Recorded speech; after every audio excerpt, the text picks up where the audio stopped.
Welcome to r/Am I the Butthole, where OP secretly sells his house without telling his wife about it. Am I the butthole for selling our house without informing my wife? My wife and I have been married for many years, but before we got married, I had built up a substantial wealth.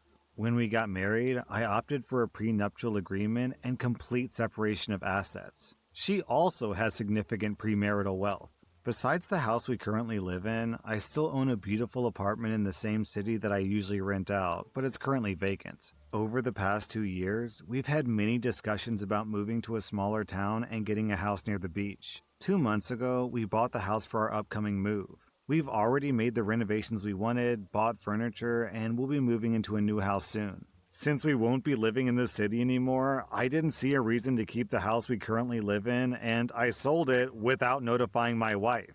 Considering that it's solely my asset, I don't see the need to inform her in advance. Plus, selling and buying property is always a stressful process. On the day I finalized the sale, I told her I'd sold the house, and she was furious with me for not letting her know. She mentioned that she still needs a residence in the city and intends to come here frequently. I explained to her that I still have the apartment, which we can use whenever we need to be in the city, so there shouldn't be an issue. She remains upset with me, claiming that I didn't treat her like a wife by not involving her in such an important decision. On the other hand, I didn't exactly leave her without an address in the city, and the house was always exclusively my asset, just as she has her own wealth. She argues that it's a completely different situation because it's the house that we've been living in, and we're moving in the next few days. Am I the butthole? OP, I'm on your wife's side on this one. This has nothing to do with the fact that this is your house, or the fact that you have a right to sell the house, which you do, by the way. This is just, why didn't you even tell her?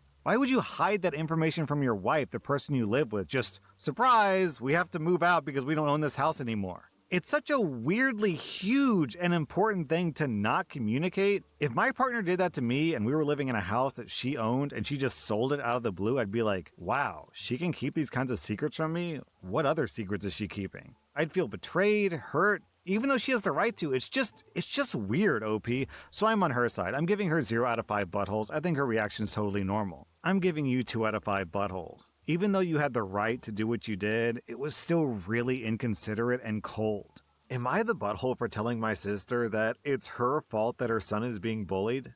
I'm a 26-year-old woman, and my 33-year-old sister has 2 sons, Bracken, who's 13, and Neville, who's 11. My husband and I went to a basket raffle at our local library this past weekend with my sister, Bracken, Neville, Bracken's girlfriend, who's 13, and my sister's husband. This raffle is held every year, and it has many local businesses and organizations donate baskets to help raise funds for the library. There are all sorts of baskets, from free massages, to gift cards, to sports jerseys, and so much more. Bracken got some tickets for all the sports-related ones. He plays baseball and he's done this every year, and he's been pretty successful in the past. Bracken then walked around with his girlfriend. I was hanging out with my husband, sister, and the rest of the family while looking at the baskets when Bracken and his girlfriend came back to us. Shortly after this, we saw some science-related baskets with projects and books for kids and adults. Neville likes this kind of stuff, and it was going fine until that section. They also had a few baskets that were aimed at girls interested in STEM. When Neville saw the baskets, he called them stupid and started making some pretty awful comments about how girls are too dumb for science and that's why they needed special baskets. He made some more comments like,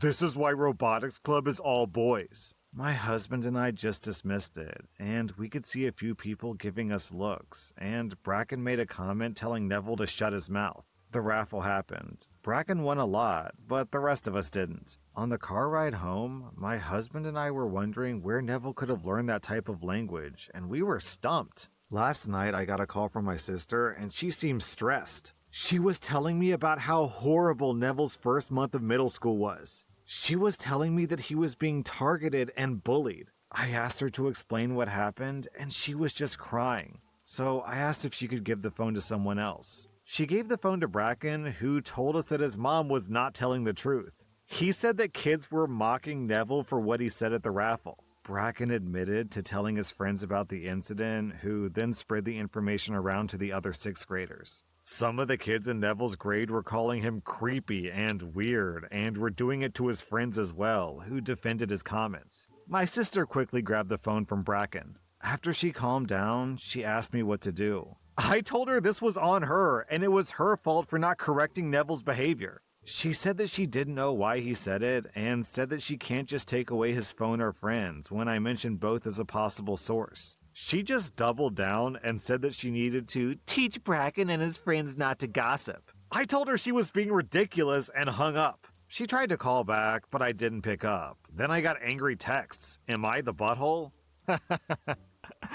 Okay, I wasn't going to mention this because I didn't want to unnecessarily call out Bracken, but I scrolled down to the comments, and the first post is exactly what I was thinking. Heir of Ravenclaw says, I thought this was going to be about bullying because she named her son Bracken, lol. Man, I had the exact same thought. I'm with you, man. So anyways, OP, I think I am actually going to give you a butthole score, but not for the reason you think. I think pretty much everyone in this story, except for Bracken, deserves a butthole score. All Bracken did was tell the truth. I guess he shouldn't have gossiped about his brother, but really, as a 13-year-old, could he have expected or foreseen that outcome? He didn't really do anything wrong. He was just a, dumb 13-year-old. As for you and your sister, OP, you both saw bad behavior out of Neville, and you both just allowed it. You ignored that bad behavior. Your contribution to being a parent figure to Neville was to talk about it with your husband afterwards and have no actual conversation with your sister. Obviously, your sister is more responsible because she's the actual parent, but the fact that all 4 adults, you and your husband and your sister and her husband, didn't say anything during that incident pretty much tells Neville that what he said and what he thinks is okay. Which is stupid because what he's saying isn't really true. They don't have girl science baskets because girls are dumb.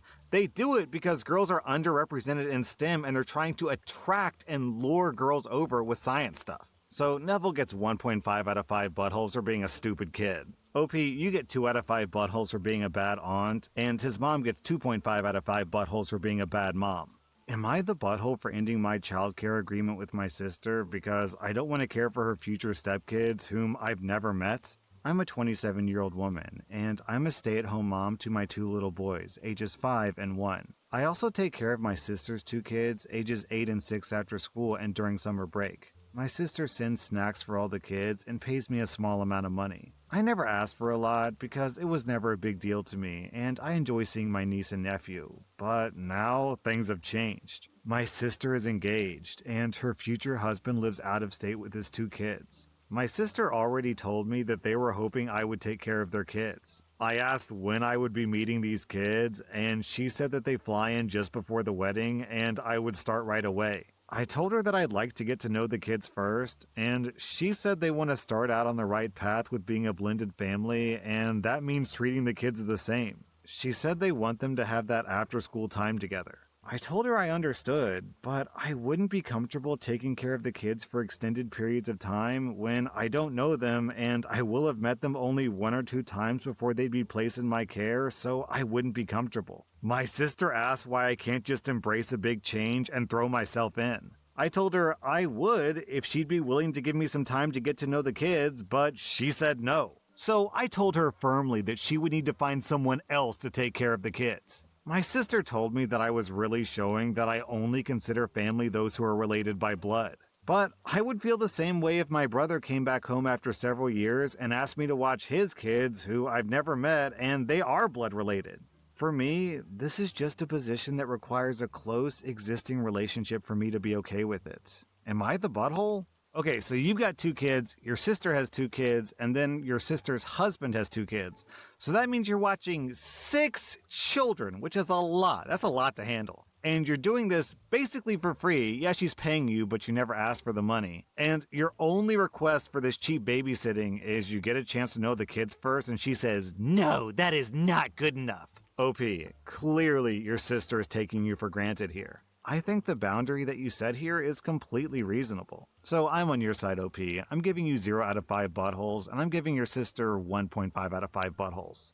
Am I the butthole for refusing to share my half of the inheritance with my nieces and nephews? I'm a 34-year-old man. Me and my sister, who's 40, recently lost our last remaining parent. We're both devastated, but regardless, the logistics all need to be worked out. Our parents were very clear in their will that our inheritance and all property are split evenly between the 2 of us. It's to the tune of around $1 million.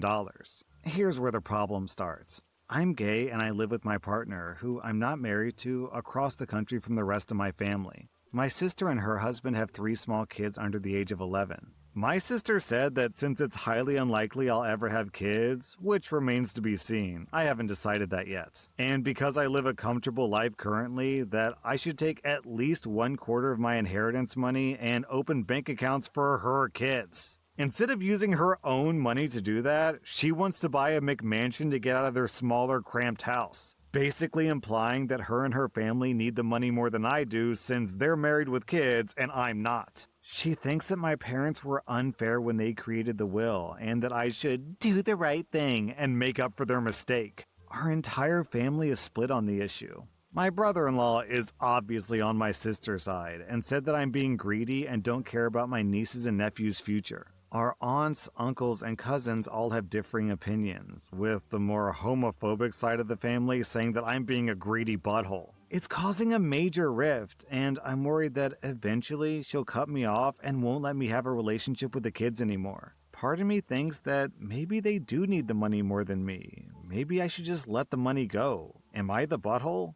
In the comments, people are overwhelmingly saying that OP is not the butthole, which I completely agree with, especially since she got $500K, so if she wants to spend money on the kids, then spend it out of your $500K. But then OP posted an update. I talked to my sister and told her that giving her kids 1/4 of my inheritance is off the table. No ifs, ands, or buts about it. I told her that the most I'm willing to do is leave her kids as the heirs to my estate if I don't end up having kids of my own. But if she wants to set up accounts for them right now, then it's gonna have to come out of her money. She was salty about it, but begrudgingly agreed. I think that showing her this thread also helped. She's not going to cut me off from her kids, and she said that I was crazy to think that she would ever do that. Thank you guys for helping me gain the confidence to stand my ground. Crisis averted.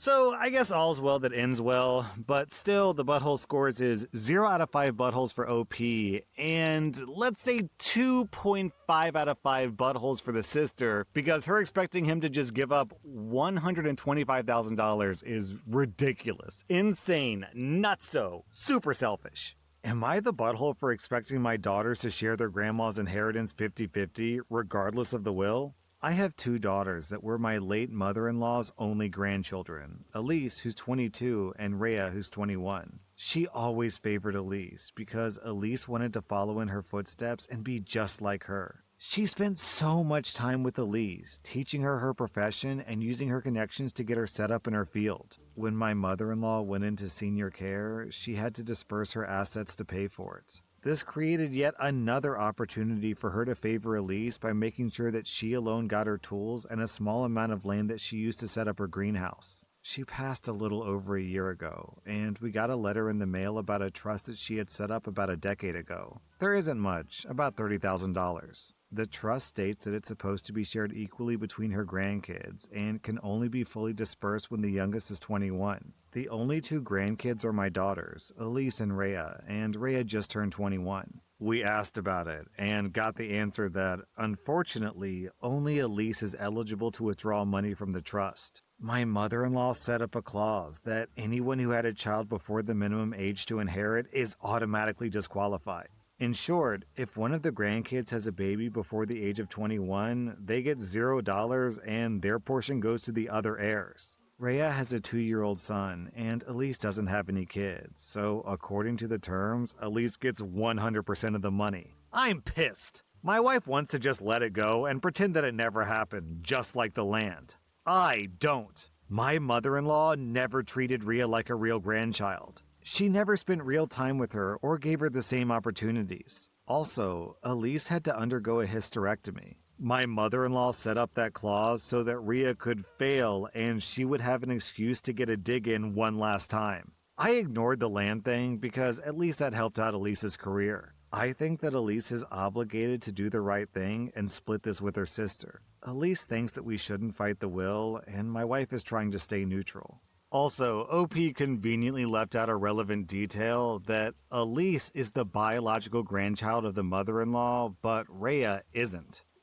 OP, I understand why you're upset because you're a parent to these two girls and you want to treat them equally, but as a parent, it's your responsibility to treat your kids equally. It's not everyone else's responsibility to treat your kids equally. The simple fact of the matter is that your mother-in-law can spend her money however she wants. If she favors one of her grandkids and wants to leave all the money to her, then that's fully her prerogative. Also, the fact that you're so up in arms about this when the money isn't even coming from your side of the family is a bit troubling. If it was your mother who was leaving the inheritance, then I could understand the frustration a lot more, even though you'd still be wrong. But this is your mom's mother, not your mother's, so, maybe you should mind your own business here. So I have to give you a butthole score. I do think you're coming from this from a well-intentioned place, it's just you're not morally right here. I'm giving you 1.5 out of 5 buttholes. I'm giving everyone else 0 out of 5 buttholes. I do wish the grandmother had been more balanced in her relationship with the two granddaughters, but without the context of knowing what their relationship was like, it's kind of hard to say. You say Elise spent a lot of time with her grandmother, so does that mean that Rhea avoided her grandmother? Because that's pretty relevant context. That was r/am I the butthole, and if you like this content, check out my podcast where I publish the exact same episodes. Also, hit that subscribe button because I put out new Reddit videos every single day.